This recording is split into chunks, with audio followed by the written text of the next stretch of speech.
You are born in the wrong place at the wrong time. At least that's what your body tells you the moment you step off the plane and the Arctic air fills your lungs like ice water. The temperature is somewhere below zero and dropping.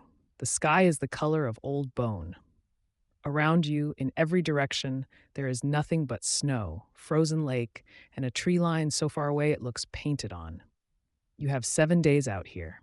You have the clothes on your back, basic gear, and six other people who are just as unprepared as you are. There is a plane that will fly over once each day. If you fire a flare, it will land and take you home. The price of that exit is simple. You shave your head before you board. You don't plan on using the flare. The first thing the Arctic teaches you is that every decision has a deadline. Shelter isn't a comfort out here, it's a biological necessity. When the sun goes down, exposed skin begins to freeze within 10 minutes. Wind makes it faster. So before you do anything else, before you eat or rest or even get your bearings, you need walls. You pick a snowbank and you start digging. The snow near the surface is soft and moves easily. But the deeper you go, the harder it gets. And the harder it gets, the more it feels like the Arctic is pushing back, telling you that nothing out here gives itself up without a fight. Your hands are numb inside your gloves. Your breath comes out in clouds that the wind tears apart before they rise. You dig anyway, because stopping means freezing, and freezing means something you don't want to think about on day one. By the time the sun starts to drop, you have something. It's not much. A hollowed out cave in a snowbank, low ceilinged and narrow, barely wide enough for three people lying side by side. The others look at it, then look at you, and nobody says what everyone is thinking. You pile in anyway, legs bent, shoulders pressed together, and you call it home. That night, you also build a fire. It takes longer than it should. Your fingers won't cooperate, and the wood is stubborn. But eventually, a spark catches, and the flames push back the dark, and for one moment, everything feels survivable. You melt snow in a container over the heat and drink the cold water slowly, and it tastes like the cleanest thing you've ever had. Someone's jacket catches a small flame near the cuff. You pat it out fast. Nobody sleeps well. The cold seeps through the snow floor and into your back, and no matter how you shift your position, it finds you. But you are alive, and that's the only metric that matters tonight. Day two arrives without ceremony. You crawl out of the cave, and the world is the same as you left it, white and wide and indifferent. The camera one of your group was holding overnight is stiff with cold, the battery half dead. Your toes are numb before you've been outside for 5 minutes. One of your group pulls off his boot, and you see his feet are the wrong color. Not the red of cold or the pink of warming back up, but a flat, bloodless white that shouldn't be on living skin. You recognize it immediately. Frostnip, the stage just before frostbite sets in. You warm his feet in your armpit. That's the level of medicine available to you out here. The plane flies over at midday. You watch it from the snow, 6 of you standing in a loose group, nobody reaching for the flare. It's only day 2. You agreed to 7. But the watching is harder than you expected. The sound of the engine fading until all you can hear again is wind. The cave still isn't big enough. You spend the afternoon carving it out with whatever tools you have, going wider and longer until 6 bodies can fit without someone's elbow in someone else's face.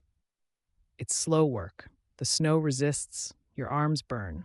But by nightfall, the space is almost livable, and you line the floor with spruce branches cut from a nearby tree because the ground is stealing your warmth faster than the air is, and the branches create just enough separation to make sleep possible.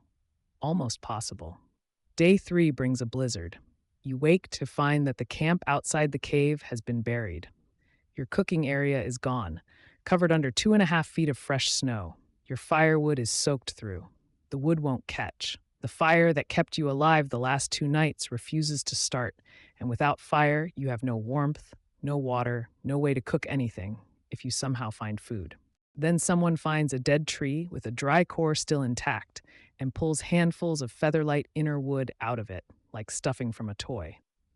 The dry fibers catch on the first spark, and the flame takes hold, and you stand around it with your hands stretched out, and the relief is so immediate and so physical that it almost feels like pain. But the fire solves only one problem. You still have no food. You brought enough supplies for 4 days, maybe 4.5 if you stretch it carefully. There is a frozen lake near camp. The plan was always to drill through the ice and fish. You carry an auger down to the surface and start turning it into the ice, and you turn and turn, and your arms give out, and you trade off and keep going. And after all of that effort, you measure the hole, and the drill isn't long enough. The ice is too thick. 6 feet of frozen water sitting between you and anything to eat. You go back to camp without fish. Day 3 ends with the group quiet in a way that's different from tired. Morale is a physical thing, and right now yours is somewhere below the ice sheet you couldn't break through. Someone jokes about shooting the flare. Nobody laughs, but nobody argues either. Day 4, you go back to the river. The drone spotted a river through the trees the previous morning, a large one, where running water keeps the ice thinner. You strap on cross-country skis to cross the frozen lake and swap to snowshoes in the forest, and the trek takes everything you have. The blizzard buried the trail you made yesterday, so you navigate by memory and dead reckoning through dense spruce, branches snapping back into your face, snow collapsing through holes in the ground and swallowing your legs up to the knee. Someone falls and you pull them up. You fall and someone pulls you up.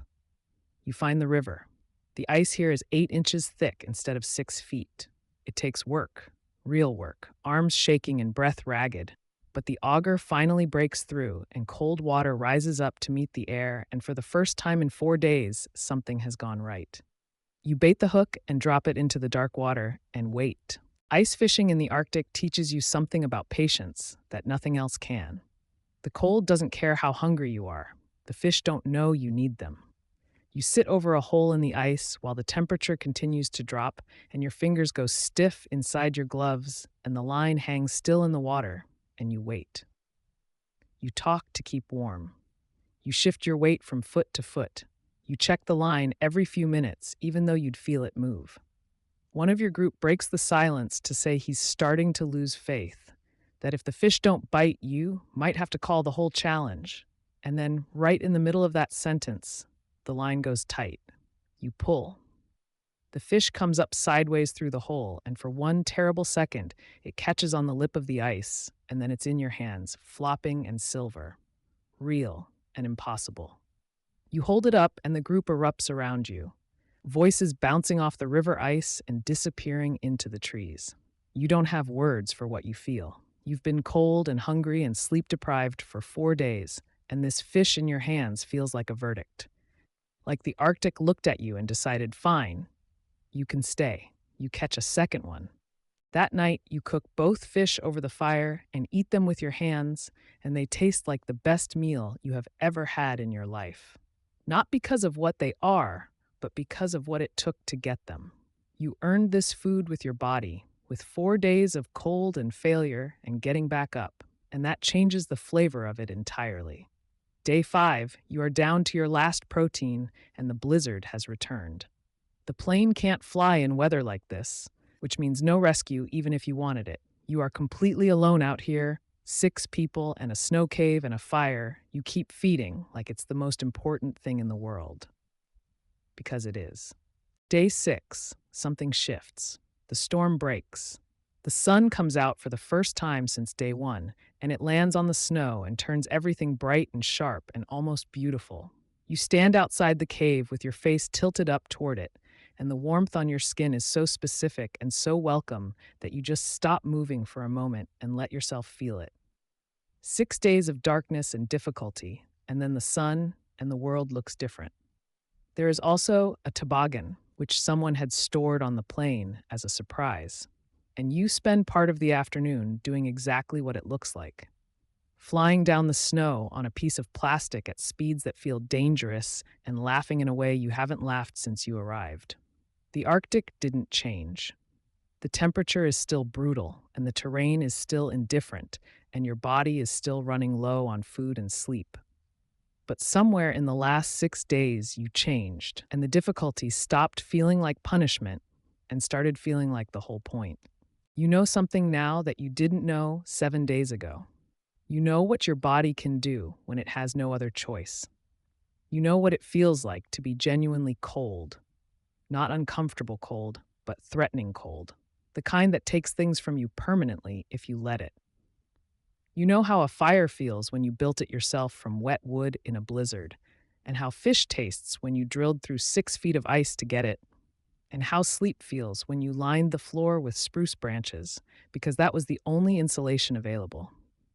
You know what it costs to survive somewhere that wasn't built for you. Day 7. You pack up everything. You leave the cave exactly as you found it, picking up every piece of gear and every scrap of waste until the snow is clean again. Then you fire the flare, not because you're quitting, but because you've done what you came to do, and the signal goes up orange against the white sky. The surprise comes in from the tree line. Not a helicopter, not a plane, a dog sled.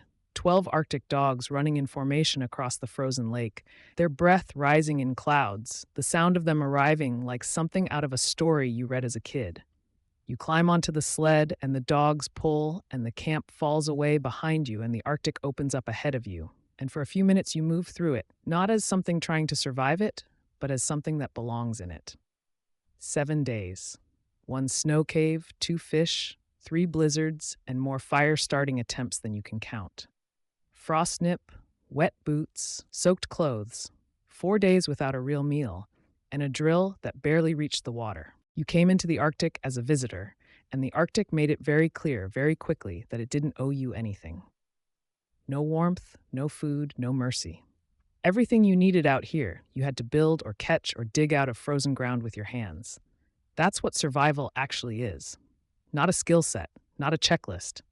It's the decision, made over and over again across 7 days, to keep going when stopping would be so much easier. The dogs run, the snow blurs past, and somewhere behind you, a snow cave slowly fills in with drifting powder, and in a week, you'd never know anyone had been there at all.